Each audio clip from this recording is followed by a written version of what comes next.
Hallelujah. കാരാഗ്രഹത്തിനകത്ത് കയ്യിൽ ചങ്ങല, കാലിൽ ആമം. തീർന്നില്ല, പുറമെല്ലാം അടിച്ച് കീറി, വസ്ത്രമെല്ലാം വലിച്ച് പറിച്ച് നിലത്തൂടെ വലിച്ചു കൊണ്ടുവന്ന് അവരെ കാരാഗ്രഹത്തിൽ ഇട്ടിരിക്കുന്നത്.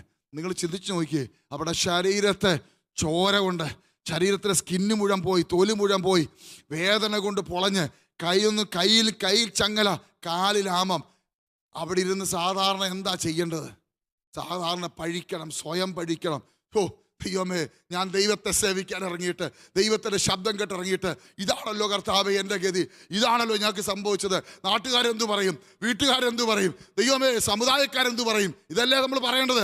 നിങ്ങളൊരു കാര്യം ചിന്തിച്ചോണം, അതല്ല അവർ പറഞ്ഞത്. അവരുടെ സാഹചര്യം അവർക്ക് വിഷയമല്ല. അവരവിടെ എന്ത് ചെയ്തു? അവർ സ്തുതിക്കാൻ തുടങ്ങി, സ്തോത്രം ചെയ്യാൻ തുടങ്ങി, പ്രാർത്ഥിക്കാൻ തുടങ്ങി. പ്രാർത്ഥന പാട്ടായി മാറി, പാട്ട് ആരാധനയായി മാറി. ഇതങ്ങോട്ട് മേളിലോട്ട് ഉയർന്നപ്പോൾ ദൈവത്തിന് അവിടെ ഇരിക്കാൻ പറ്റിയില്ല. അത്യന്ത ശക്തി വ്യാപരിച്ചു. എന്നെ കേൾക്കുന്ന പ്രിയ സഹോദരങ്ങൾ, നിങ്ങളോട് ഞാൻ പറയുകയാണ്, ഇതേപോലെ നീർന്ന അവസ്ഥയിൽ കൈകാലുകൾ കൂച്ചു വലം കിട്ടുന്നതുപോലെ നിങ്ങളായിരിക്കുന്നെങ്കിൽ, നിങ്ങളായിരിക്കുന്ന സ്ഥാനത്തെ പഴിക്കാതെ നിങ്ങൾ വിളിച്ചു പറ, യോ ദൈവം എനിക്ക് വേണ്ടി ഇറങ്ങി വരൂ, ഞാൻ ഇതിന് പുറത്തു വരും, ഈ നീറുന്ന അവസ്ഥ ഞാൻ പുറത്തു വരും. ആ സമയത്ത് നിങ്ങളൊന്ന് പാട്ട് പാടിക്ക്, നിങ്ങളൊന്ന് പ്രാർത്ഥിച്ച്, നിങ്ങളൊന്ന് ആരാധിക്കാൻ ശ്രമിച്ച്, അത്ഭുതങ്ങൾ നിങ്ങളുടെ വീട്ടിൽ നടക്കാൻ തുടങ്ങും. ഇവർ ബന്ധിക്കപ്പെട്ട് കിടക്കുക. അവിടെ ദൈവത്തിന്റെ സാന്നിധ്യം, ദ പ്രസൻസ് ഓഫ് ഗോഡ് ഇറങ്ങി വന്നു. പരിശുദ്ധാത്മാവ് അത്യന്ത ശക്തി പോലെ ഇറങ്ങി വന്നപ്പോൾ ഇതേപോലെ കുലുക്കോടുണ്ടായി. ഭൂമി കുലുങ്ങിപ്പോയി. ഭൂമി കുലുങ്ങി, കാരാഗ്രഹത്തിന്റെ അടിസ്ഥാനം ഇളകി. നോക്കിക്കേ, അന്നുവരെ നടക്കാത്ത കാര്യം അവിടെ നടന്നു. ദൈവമക്കളെ, നീ മതി മറന്ന് ദൈവത്തെ ഒന്ന് ആരാധിക്കാമോ? നീ ദൈവത്തെ ഒന്ന് സ്തുതിക്കാൻ തുടങ്ങാമോ? ഞാനൊരു കാര്യം പറയാം, അസാധാരണമായ ദൈവപ്രവൃത്തികൾ നിന്റെ ജീവിതത്തിൽ നടക്കാൻ പോവുകയാണ്. അസാധാരണമായ ദൈവപ്രവൃത്തികൾ, ഇന്ന് വരെ നടക്കാത്തത് അസാധാരണമായ ദൈവപ്രവൃത്തി നിന്റെ തലമുറയുടെ മേൽ, നിന്റെ വീടിനകത്ത്, നിന്റെ ഓഫീസിൽ, നിന്റെ ജോലി സ്ഥലത്ത് ഇന്ന് പകൽക്കാലം നടക്കുക. ഓ താങ്ക് യു ജീസസ്.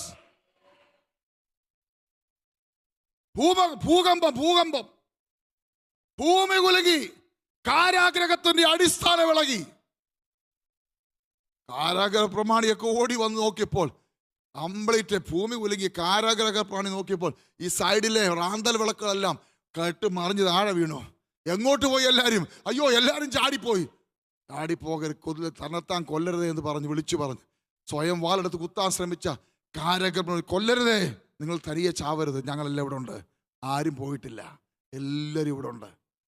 അവരുടെ പ്രാർത്ഥന, അവരുടെ ആ പാട്ട് അവിടെ ഉണ്ടായിരുന്നവർക്ക് വിടുതലായി മാറി. അതുമാത്രമല്ല, ആ കാരാഗ്രഹത്തിന്റെ അടിസ്ഥാനം മാത്രമല്ല ഇളകിയത്, കാരാഗ്രഹ പ്രമാണിയുടെ അടിസ്ഥാനത്തെ കർത്താവ് ഇളക്കി. കണ്ടോ? ഈ ഭൂമി കുലുക്കത്തിന്റെ പ്രത്യേകത നിങ്ങൾ ശ്രദ്ധിച്ചോ? എല്ലാം നമ്മൾ കാണുന്ന പോലല്ല. നമ്മൾ കാണുന്ന കാറ്റല്ല പരിശുദ്ധാത്മാവെന്ന കാറ്റ്. നമ്മൾ കാണുന്ന ഭൂകമ്പമല്ല പരിശുദ്ധാത്മാവിൽ കൂടെ പുറത്തു വരുന്ന ഭൂകമ്പം. ഈ ഭൂകമ്പത്തിന്റെ പ്രത്യേകത ശ്രദ്ധിച്ചോ? ഒരു കാരാഗ്രഹത്തിനകത്ത് മാത്രം കുലുങ്ങി. അടുത്ത വീടുകൾക്കൊന്നും ഒരു പ്രശ്നമില്ല, കാരാഗ്രഹം മാത്രം കുലുങ്ങി. അങ്ങനെ ഭൂകമ്പം നിങ്ങൾ കണ്ടിട്ടുണ്ടോ? എടാ, ഒരു ഭൂകമ്പം ഒരു ദേശത്തുണ്ടായി കഴിഞ്ഞാൽ ഒരു 10-40 വീടല്ലേ ഇളകണ്ടേ? ഇത് ആ കാരാഗ്രഹം മാത്രം ഇളക്കി ദൈവം. തീർന്നില്ല കേട്ടോ. ഈ ഭൂകമ്പത്തിന്റെ മറ്റൊരു പ്രത്യേകത കേട്ടോളം, ഈ ഭൂകമ്പം കാരാഗ്രഹ പ്രമാണ അടിസ്ഥാനം ഇളക്കി. ഒരു മനുഷ്യന്റെ അടിസ്ഥാനത്തെ ഇളക്കാൻ പറ്റുന്ന ഭൂകമ്പമാണ് പരിശുദ്ധാത്മാവിൽ കൂടെ സംഭവിക്കുന്ന ഭൂകമ്പം. ഓ ഹല്ലേലൂയ. ഈ കേരളത്തിൽ ഭൂകമ്പം ഉണ്ടായാൽ, ഹല്ലേലൂയ, ഈ തിരുവല്ല പട്ടണത്തിൽ ഭൂകമ്പം ഉണ്ടായാൽ എന്താ സംഭവിക്കുന്നത് അറിയാമോ? അനേക ഹൃദയങ്ങളുടെ അടിസ്ഥാനത്തെ കർത്താവ് ഇളക്കും.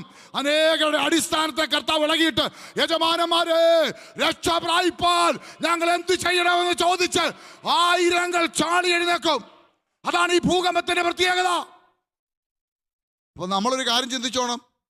കർത്താവ് അവിടെ ഇറങ്ങി വന്നപ്പോൾ കണ്ടതെല്ലാം കണ്ണുകൊണ്ട് കാണുന്നതായിരുന്നു. തീ കണ്ണുകൊണ്ട് കണ്ടു, ഭൂമി കുലുങ്ങുന്നത് കണ്ടു, ശബ്ദം കേട്ടു, പുക പൊങ്ങുന്നത് കണ്ടു. പക്ഷെ പരിശുദ്ധാത്മാവ് ഇറങ്ങി വന്നപ്പോൾ ഇതൊന്നും കണ്ണുകൊണ്ട് കാണത്തില്ല, ഇതെല്ലാം അനുഭവിക്കണം. സ്തോത്രം, അനുഭവിക്കണം. സ്തോത്രം. മൂന്നാമത് പറയുന്നു, തീ പോലെ, അഗ്നിജാല പോലെ പിളർന്നിരിക്കുന്ന നാവുകൾ. ഇത് ഭയങ്കര വിവാദമായ ഒരു വിഷയമാണ്. അഗ്നിജാല.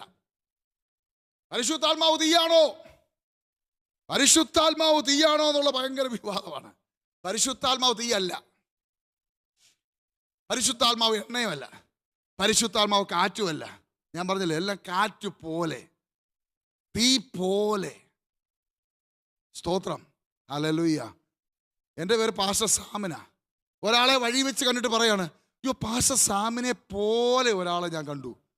അതിൻ്റെ അർത്ഥം സാമിനെ കണ്ടെന്നല്ല, സാമിനെ പോലെ ഇരിക്കുന്ന താടിയുള്ള ഒരാളെ കണ്ടു. അത് ഞാനാണെന്ന് ഉറപ്പില്ല, എൻ്റെ കൂട്ടുള്ള ഒരാൾ, അത്രയേ ഉള്ളൂ. സ്തോത്രം. തീ പോലെ എന്ന് പറഞ്ഞാൽ തീ എന്നല്ല എൻ്റെ അർത്ഥം.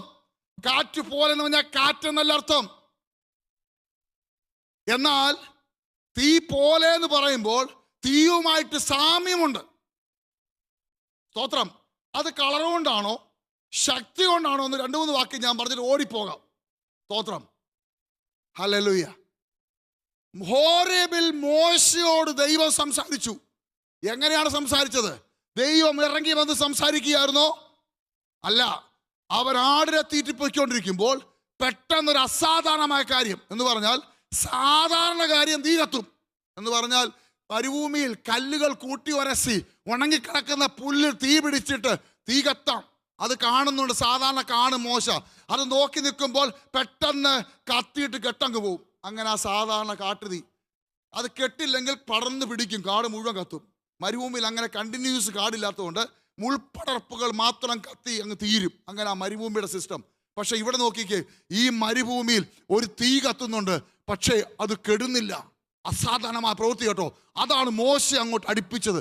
അസാധാരണമായ പ്രവൃത്തി. തീ കത്തുന്നു, അത് കെടുന്നില്ല. അത് അടുത്തിയെന്ന് നോക്കിയപ്പോൾ വെണ്ണീറാകേണ്ട മുൾപ്പടർപ്പ് വെന്തു പോകുന്നില്ല. ഇത് അസാധാരണത്വമല്ലേ? ഇങ്ങനെ തീ നിങ്ങൾ കണ്ടിട്ടുണ്ടോ? ഇത് മോശ കത്തിച്ചതാണോ? അല്ല. ഈ തീ മോശ കത്തിച്ചതല്ല. ഈ തീ മോശയ്ക്ക് എടുത്താൻ പറ്റുന്നില്ല. ഈ തീയുടെ അസാധാരണത്വം എന്ന് പറയുന്നത്, ഈ തീ സംസാരിക്കുന്ന തീയാണ്. ഈ തീ മുൾപ്പടർപ്പിനെ കത്തിക്കാൻ കഴിയത്തില്ല, പക്ഷേ ഇത് തീ പോലെ വ്യാപരിക്കും.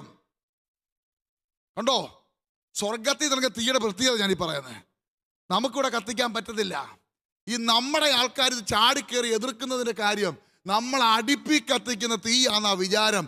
അച്ഛാ, അമ്മാമേ, നമ്മൾ കാപ്പി അനത്താൻ കത്തിക്കുന്ന തീയല്ല ഇത്. സ്വർഗത്തിലെ തീ അതല്ല കേട്ടോ. കാപ്പി അനത്താൻ കത്തിക്കുന്ന തീ കരിയില കത്തും, വിറവ് കത്തും. അത് നിനക്ക് കത്തിക്കാം, നിനക്ക് കെടുത്താം. പക്ഷെ സ്വർഗത്തിൽ നിന്ന് ഇറങ്ങി വരുന്ന തീ ആർക്കും കെടുത്താൻ കഴിയത്തില്ല, ആർക്കും കത്തിക്കാനും കഴിയത്തില്ല. ഏലിയാവിന്റെ യാഗപീഠത്തിൽ ഇറങ്ങിയ തീ ഏലിയാവ് കത്തിച്ചതാണോ? അല്ല. ആ തീയുടെ പ്രത്യേകത ശ്രദ്ധിച്ചു. മണ്ണ് വരെ ദഹിച്ചു പോയി. വെള്ളവും മണ്ണും ഒന്നും അതിന് വിഷയമില്ല. അസാധാരണമായ തീയ.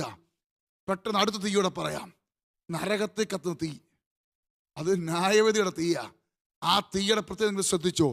സാധാരണ തീക്കകത്ത് ഒരു പുഴു വീണ ചത്തുപോകത്തില്ലേ? പക്ഷെ ഈ തീക്കകത്ത് ചാവാത്ത പുഴു. അപ്പൊ സാധാരണ തീയാണോ ഇത്? അപ്പൊ സ്വർഗത്തിലൊരു പ്രത്യേക കാറ്റഗറി തീയുണ്ട്. ഈ തീ വ്യത്യസ്തമായ രീതിയിൽ ഇറങ്ങി വരും. ചിലപ്പോൾ നമ്മോട് സംസാരിക്കും, ചിലപ്പോൾ നമ്മളെ ശുദ്ധീകരിക്കും, ദഹിപ്പിച്ചു മാറ്റും. സ്തോത്രം. ഒന്നുകൂടെ പറയാം. അനേക ഭൂതങ്ങൾ ഇറങ്ങിപ്പോയിട്ടുണ്ട്. ഞാൻ കർത്താവിൻ്റെ കൃപയാൽ ഒത്തിരി ശുശ്രൂഷ മണ്ഡലത്തിൽ ഭൂതങ്ങൾ ഇറങ്ങിപ്പോയി കണ്ടിട്ടുണ്ട്. ഇന്നു വരെ ഒരു വ്യക്തിയൊന്നും ഭൂതം ഇറങ്ങിയിട്ട് എന്നോട് പറഞ്ഞിട്ടില്ല എനിക്ക് തണുക്കുമെന്ന് എന്നെ പറഞ്ഞു വിട്ടേക്കെന്ന്. വചനം എന്നെ കണ്ടമാനം കുത്തുന്നു എന്നെ അങ്ങ് പറഞ്ഞു വിട്ടേക്കെന്ന് ഇന്നു വരെ പറഞ്ഞിട്ടില്ല. പക്ഷേ എന്നോട് പല ഭൂതവും പറഞ്ഞിരിക്കുന്നു, അയ്യോ എനിക്കിരിക്കാൻ പറ്റേ, എന്നെ ഇറക്കി വിടോ, എനിക്ക് പൊള്ളുന്നേ. എന്താ അതിൻ്റെ അർത്ഥം? നമ്മൾ തീപ്പെട്ടികൾ ഉയർത്തി വെച്ചോ, തീ കത്തിച്ചോ? ഇല്ല. നീ ആത്മാവി പറയുന്ന വാക്ക് അത് തീ പോലെ പൈശാചിക മണ്ഡലത്തിൽ വ്യാപരിക്കും. അപ്പൊ ഒരു കാര്യം ഓർത്തോ, സീനായി പർവ്വതത്തിൽ കണ്ണുകൊണ്ട് തീ കണ്ടെങ്കിൽ ഇന്ന് കണ്ണുകൊണ്ട് കാണാത്ത ഒരു തീ വ്യാപരിക്കുന്നുണ്ട്. കണ്ണുകൊണ്ട് കാണാത്ത ഒരു കാറ്റ് വ്യാപരിക്കുന്നുണ്ട്. കണ്ണുകൊണ്ട് കാണാത്ത ഒരു ഭൂകമ്പം വ്യാപരിക്കുന്നുണ്ട്. ഇതാണ് ആത്മീയമായ അവസ്ഥ. ഹല്ലേലൂയ. അപ്പോൾ ഒരു കാര്യം ഓർക്കുക, നമ്മൾ ഉദ്ദേശിക്കുന്ന തീയും കാറ്റും ഒന്നും അല്ലത്. ഇത് അത്യന്ത ശക്തിയാ, ഇത് അസാധാരണമായ ശക്തിയാ കേട്ടോ. ഇത് വ്യാപരിക്കേണ്ട സമയത്ത് എങ്ങനെ വ്യാപരിക്കണം അത് വ്യാപരിക്കും. നിന്നിൽ പൈശാചിക മന്ത്രം കെട്ടിയിട്ടിരിക്കുകയാണോ, ആ കെട്ടുകൾ യേശുവിൻ്റെ നാമത്തിൽ വ്യാപരിക്കാൻ തുടങ്ങും. ഒരു വ്യക്തി, ഒരു രോഗിയായിട്ട് എൻ്റെ മുന്നിൽ പ്രാർത്ഥിക്കാൻ വന്നപ്പോൾ അദ്ദേഹം കയറി വന്ന് ഞാൻ ശ്രദ്ധിച്ചു. അദ്ദേഹം കാലുകൾ വലിച്ചാ കയറി വന്ന്. അദ്ദേഹം നടക്കാൻ വയ്യ, ഭിത്തിയാൽ ഇങ്ങനെ പിടിച്ച് കാലുകൾ വലിച്ച് കയറി വന്നു. അദ്ദേഹത്തിന് വേണ്ടി പ്രാർത്ഥിച്ച സമയത്ത് അദ്ദേഹത്തിൽ വ്യാപരിക്കുന്ന ഭൂതമായി. ആ ഭൂതം എന്നോട് പറഞ്ഞതെന്നറിയാമോ? ആ പൈശാചിക പറഞ്ഞത്, ഞാൻ ഇവന്റെ കാലിൽ ചങ്ങല വെച്ച് കെട്ടിയിരിക്കുവാൻ. ചങ്ങല വെച്ച് അവന്റെ കാലിൽ നമ്മൾ നോക്കിയാൽ ഒരു ചങ്ങലയില്ല, പക്ഷെ കണ്ണുകൊണ്ട് കാണാത്തൊരു ചങ്ങല അവന്റെ കാലിലുണ്ട്. ഞാൻ യേശു ക്രിസ്തുവിന്റെ നാമത്തിൽ ആ ചങ്ങലയിൽ തീ കത്തട്ടെ എന്ന് പറഞ്ഞപ്പോൾ അത് കയറ് കരിഞ്ഞതുപോലെ കരിഞ്ഞുപോയി. കണ്ണുകൊണ്ട് കാണാത്തൊരു ശക്തി വ്യാപരിക്കുന്നുണ്ട്.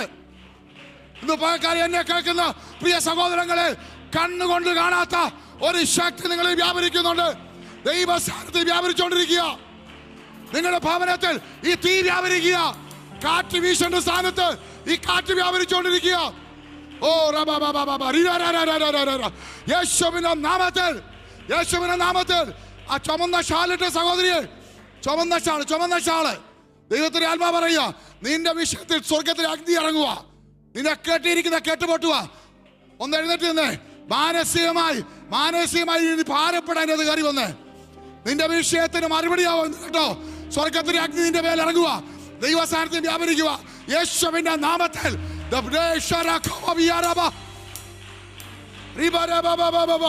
കർത്താവേ, പൈതലിന്റെ മേൽ ദൈവത്തിന്റെ സാന്നിധ്യം വ്യാപരിച്ചിറങ്ങുന്നു.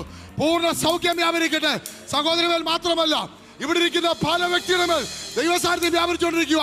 തീയായി, കാറ്റായി, ഭൂകമ്പമായി നിന്റെ വീട്ടിൽ വ്യാപരിച്ചുകൊണ്ടിരിക്കുക.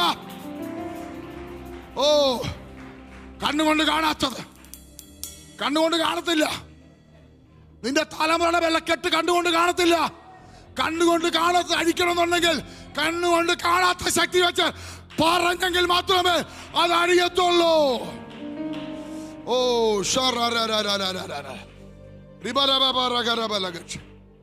പ്രാർത്ഥിക്കാൻ പോവാ. ഇവിടെ പ്രാർത്ഥിക്കുമ്പോൾ നിങ്ങളുടെ മേൽ വ്യാപരിക്കുന്ന ദുഷ്ടപിശാചിന്റെ ചങ്ങല അഴിഞ്ഞു മാറാൻ പോവുകയാണ്. ദുഷ്ടപിശാചിരിക്കുന്ന ഭാരങ്ങൾ ഇറങ്ങിപ്പോകാൻ പോവുകയാണ്. രോഗാത്മശക്തി അഴിഞ്ഞു പോകാൻ പോവുകയാണ്. കണ്ണുകൊണ്ട് കാണാത്ത അത്യന്ത ശക്തി നിങ്ങളുടെ വീട്ടിലേക്ക് വ്യാപരിക്കുക. നിങ്ങളുടെ കുടുംബങ്ങളിലേക്ക് വ്യാപരിക്കുക. സ്വർഗത്തിലും ഭൂമിക്കും നാഥനായവനും സകലത്തിന്റെ ഉടയവനായ ഞങ്ങളുടെ സ്വർഗീയ പിതാവേ, ഈ ജനത്തിന് വേണ്ടി പ്രാർത്ഥിക്കുന്നു.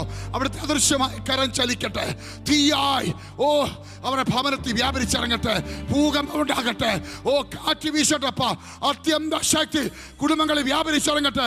അവർ ഭാരപ്പെടുന്ന വിഷയത്തിൽ ദൈവപ്രവൃത്തി വെളിപ്പെടുന്നതിനായി സ്തോത്രം. ശാപങ്ങൾ മാറിപ്പോകട്ടെ. മന്ത്രവാദ ശക്തികൾ മാറിപ്പോകട്ടെ. ആഭിചാര മന്ത്രങ്ങൾ മാറിപ്പോകട്ടെ. യേശുവിന്റെ നാമത്തിൽ രോഗശക്തികൾ മാറിപ്പോകട്ടെ. ഈ ജനം സ്വതന്ത്രമാകട്ടെ. അവിടുത്തെ കരം തൊട്ട് വിടുവിച്ചതിനായി സ്തോത്രം. യേശു കർത്താവിന്റെ വലിയ നാമത്തിൽ തന്നെ ആമേൻ. നമ്മുടെ കർത്താവ് വരാറായി. നമുക്കൊരുങ്ങാം. God bless you. Thank U.